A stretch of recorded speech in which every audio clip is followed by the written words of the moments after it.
How is the Senate going to find a path to move beyond just trying to score points, trying to score political points, and getting to the substantive questions at a time when there are these major challenges for the country? And you get the sense that people have caught on, that they are saying, what are you going to do with this hugely important position where there are only 100, other than scheming to keep it?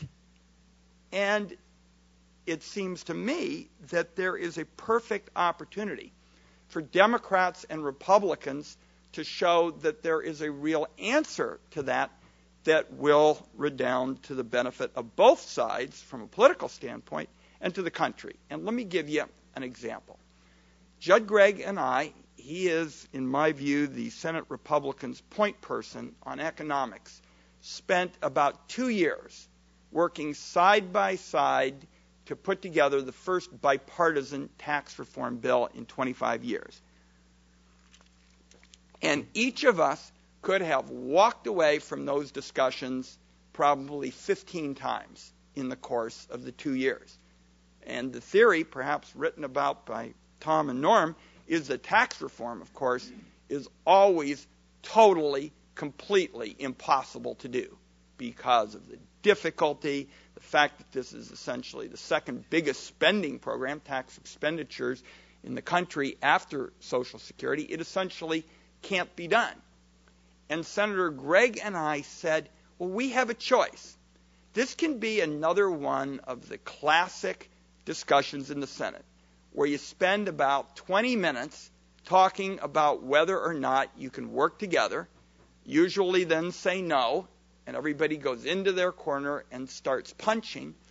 Or you can say, as Senator Gregg and I said, it really doesn't make sense for Democrats and Republicans to spend their time beating up on each other because there's a real opponent out there, and that's the special interest groups, the thousands and thousands of special interest groups that have propped up this mess of a tax code and will work furiously to defend it. That's the reality of the tax reform discussion. Over the last 25 years, when you look at the tax mess that's been created, you can blame Democrats and Republicans. You can blame Democrats and Republicans for constantly adding specific provisions, a tax cut here, a break over there, to any interest group that passes through Washington. And that was the response, essentially pouring more money into a broken system. And so Senator Gregg and I said, instead of spending the day just looking for ways to score partisan points, let's try to change the course of the trip and try to go to the American people with a very different message. By the way, not only has this been tried before, it worked. My friend Congressman Moody's here, and he remembers that what was done in the early 80s.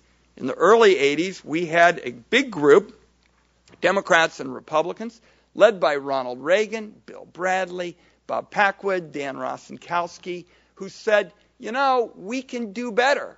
We can go where we have been unable to go in the policy arena, literally for 40 years at that time, and Jim will remember those speeches, but we set aside the usual Senate drill of just trying to score points. And I would submit that that is really the question of the day as we look to Senate procedure. There is no Senate procedure, folks, that will ever be able to roll or defeat blind partisanship. There isn't a single one that I can come up with, or anybody else has been able to come up with, that can defeat stark partisanship.